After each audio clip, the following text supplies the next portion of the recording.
विहिरीतील मोटार चोरी 3 आरोपी अटकेत. मूर्तिजापूर तालुक्यातील माना पोलीस स्टेशनच्या हद्दीत कुरुम येथे विहिरीतील मोटार चोरी झाल्याची घटना 29 नोव्हेंबर रोजी उघडकीस आली आहे. या प्रकरणी पोलिसांनी 3 आरोपींना अटक करून त्यांच्याकडून 2 मोटार हस्तगत केल्या. कुरुम येथील अभिजित देशमुख वय 45 वर्ष यांच्या शेतातील विहिरीतील पाणबुडी 2 मोटार चोरून नेल्याची घटना शुक्रवारी सकाळी ते शेतात गेल्यावर उघडकीस आली आहे. या घटनेची फिर्याद माना पोलीस स्टेशनला दिली. प्रत्यक्षदर्शींनी काही जणांना मोटार दुचाकीने नेत असताना बघितले होते.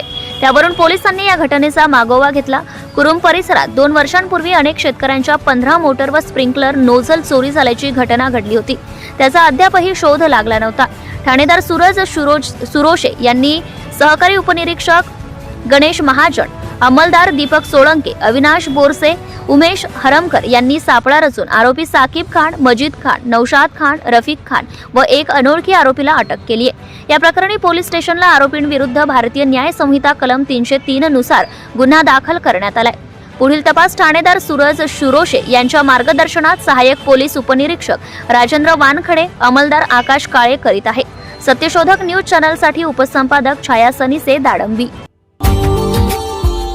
Subscribe now and press the bell icon.